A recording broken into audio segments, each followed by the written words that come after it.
from Wade's Orchids, and we're going to do a monthly update here for November 2015.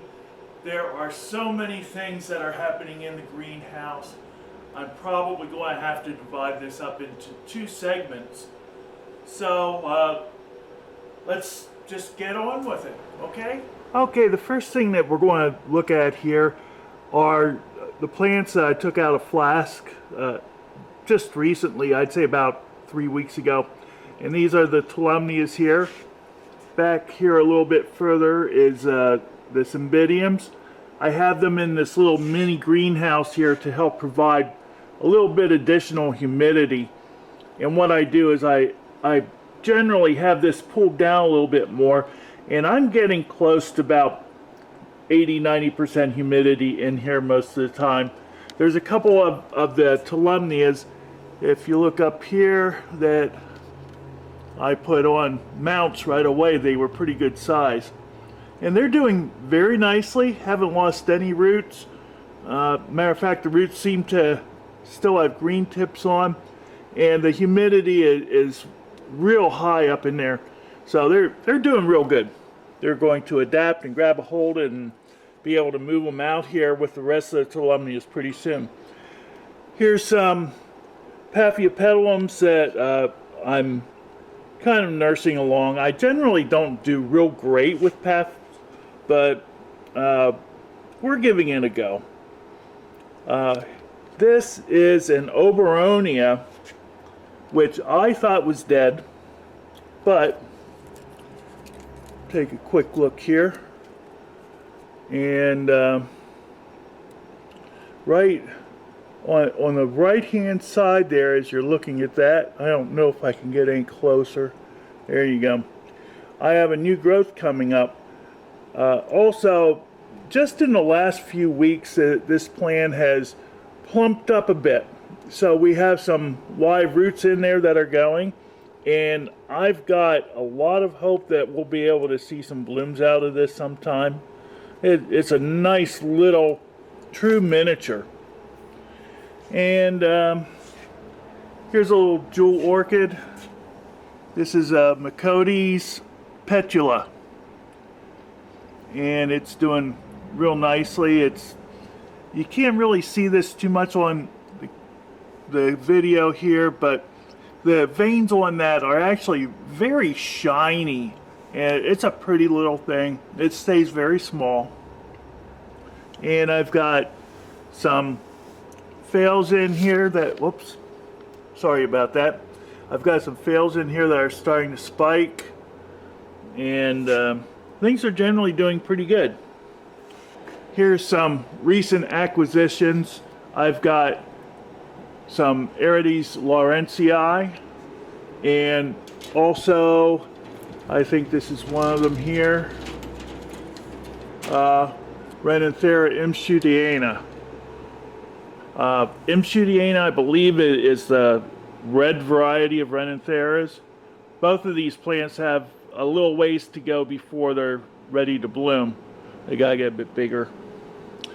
Moving on down here, one thing that is new that you haven't seen before in the videos is I put a new bench in here.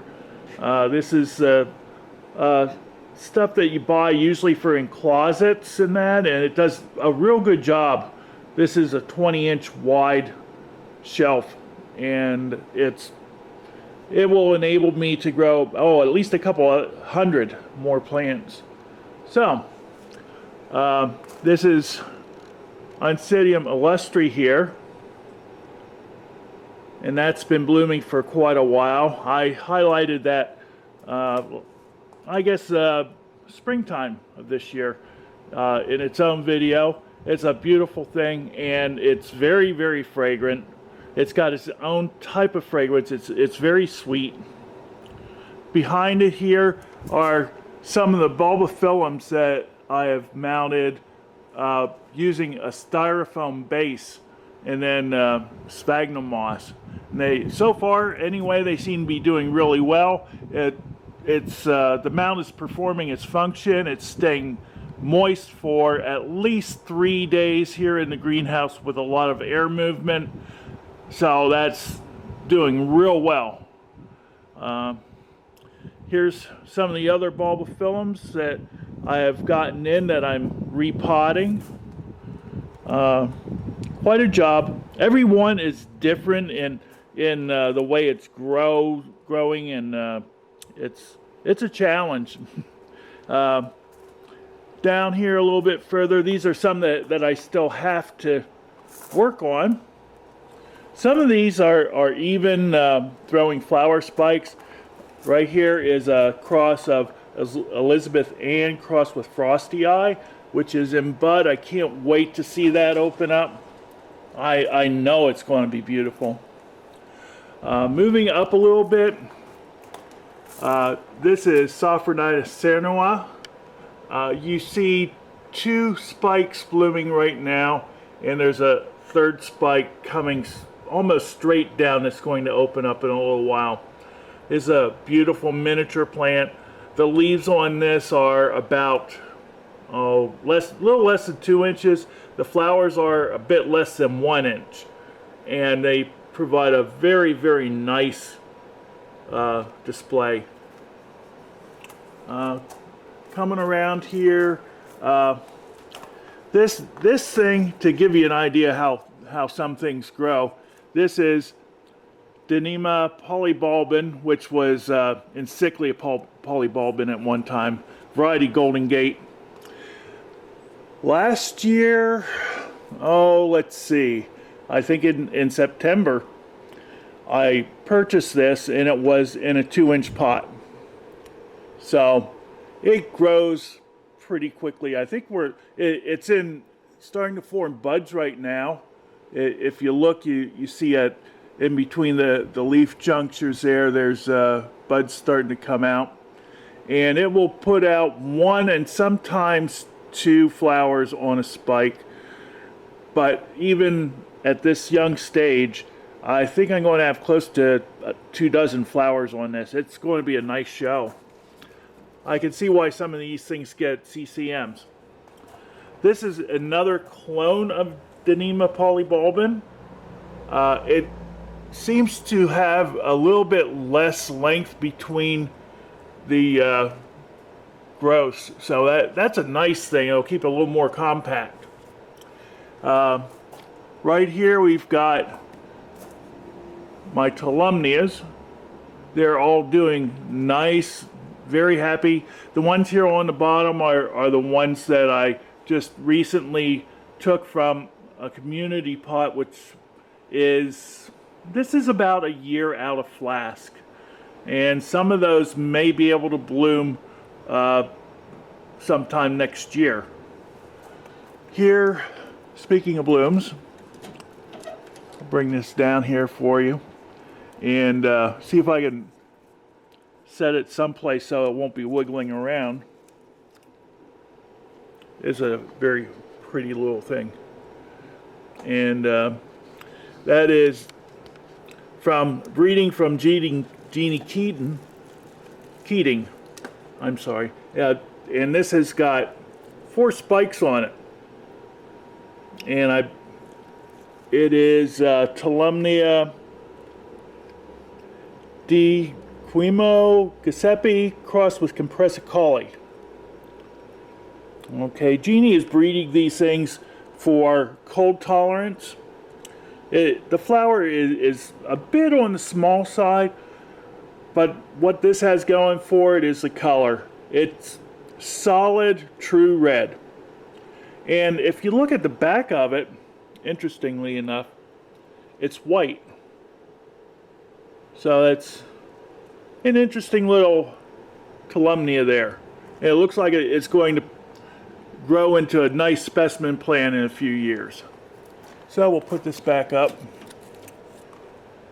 We have Maxillaria variabilis starting to bloom. It's a pretty thing. It will be blooming from now on till spring. And it's a very rewarding plant. It doesn't look like a whole lot at once, but it gives you a nice bloom for a long period of time. Very pretty thing. And we're going to move down here. Let's look at Masdevallias here. Okay, this is one that I've gotten recently. This is Masdevallia Nicaragua, I believe. See if I can get it in here a little bit closer. Flowers are pretty small, only about an inch. And they're mostly white with this pretty little pink in towards the center. I believe this is a fairly warm grower, and I'm going to be dividing this, and we're going to have some of it for sale at some point. There's some more Masdevallias here. Here's one. This thing has been doing very nicely. I usually have 4 flowers or 5 flowers or so going on it. It seems most of the time now. Very pretty thing. This is Masdevallia Golden Tiger variety Augie, which has an HCC AOS. Something that is just opening up for the first time for me. There we go.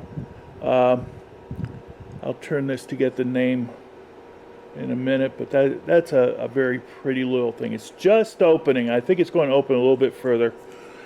This is Masdevallia Lollipop Variety Angel, and that's got an HCC AOS also.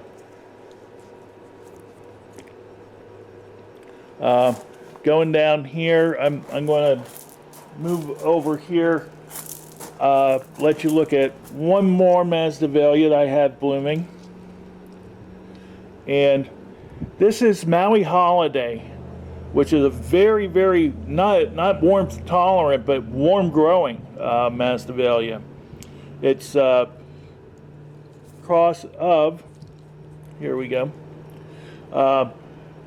Tunduzii crossed with Mendozii, and both of these grow at near sea level. The flowers on these, the 2 lower flowers there, have been open for over a month, and it just seems to keep putting out more and more buds. This thing, a division of this at the show that I was at in September, got the best Masdevallian show. So it's a beautiful plant, very rewarding. Okay, now we're going to look at some Oncidiums here. Here's a Miltassia that you saw last month, and it's just starting to fade now. It's been open for about 6 weeks, a long time. And this is Miltassia Fort George variety Beauty. It's an old hybrid from, I think, the 60s or 70s. But it's still very nice, has a very nice scent to it. I love the scent on this thing. And it's very easy to grow. It's one of the Miltassias that really needs to grow more like a Brassia than an Oncidium. Because this is Miltonia crossed with Brassia. It's the Brazilian Miltonia. And both of these like to grow warm with a good amount of light. If you're growing this kind and the leaves are green, you need to give it more light because they really need to be a light green color here. It's mixed up here in with other things, but this is really about as dark as you want it to be. It can take a lot more light than what I'm giving it. Okay. Here is Oncidium Heaven Sent, variety Sweet Baby. You guys know I love Oncidium Heaven Sent. This is one of my favorite Oncidiums here. I have a couple of plants blooming. Over here is Heaven Sent variety Rhodolens. Both of these smell like their parent, which is Sherry Baby. Here's Sherry Baby. And I've got a few of these plants here that I'm growing up for sale and exhibit. So Oncidiums are still doing very nicely in the greenhouse. Here is a nice little tiny thing. This is, I call this a mini Oncidium. We had some discussion of this with this on one of the Facebook sites that that I frequent, and someone was wondering, is this really a mini or isn't it? Well, it depends on what you define as a mini. But this is in a 4-inch pot. It is not by any means filled the pot, and it's already putting on a very nice show. It's got 4 spikes. I think this could easily have a dozen spikes on it in this pot once it grows up a couple more years. We've got a lot of Oncidiums that are still spiking. There's spikes for Oncidium maculatum, which is normally a spring bloomer. This really surprised me. And here's another Oncidium that has some spikes coming up. This is Oncidium aloha awanaga. I have one blooming right here. This is, I guess, what you call your dancing lady Oncidiums. See if we can get it in bloom here, or in focus. Very nice, floriferous yellow. Up here is what an earlier breeding of the yellow Oncidiums. This is the original dancing ladies. That's Oncidium goldiana. That's variety Talisman Cove, and it puts out 35 to 50 flowers on a nice spike. So it's doing very nicely. It's a bit of a mess when it starts fading. You have to pick flowers up out of the gravel every day, but that's the way it goes. Now I'm going to look over here on the other side of the bench, and there is Bulbophyllum marfitch. I had an unfortunate thing happen. The flower spike broke from its own weight on this one, so the flowers reoriented themselves, but it's still not nearly as nice as what I would like to see. So a word of caution to those of you who have Bulbophyllum marfitch, variety Howard Stream, or other Bulbophyllums or Oncidianae that have got nice, big, heavy flowers, to make sure that you spike it well, because these things get heavy enough to break themselves. We don't have that problem with this one. This is one that I got just last January, and this is Culminara Messi Red. I've got 3 spikes coming on this. 2 of the spikes are branched, and I'd say I'm going to get over 20 flowers on a spike here. Very rewarding plant. Nice dark garnet red on this. Okay. Here we have another jewel orchid. This is Ladesia discolor, and if you look into the centers there, you can see that it's starting to put out flower spikes. Usually these flower around December or so, and they're right on time. I have a bud here on another plant that I just got in. This is Cochleanthes amazonica, and it puts out a very nice white flower with a huge lip that is veined with I'd say blue striping, and it can get to be a very nice specimen plant when it grows up. Here's some of the Cymbidiums that I've gotten that will be for sale this coming spring.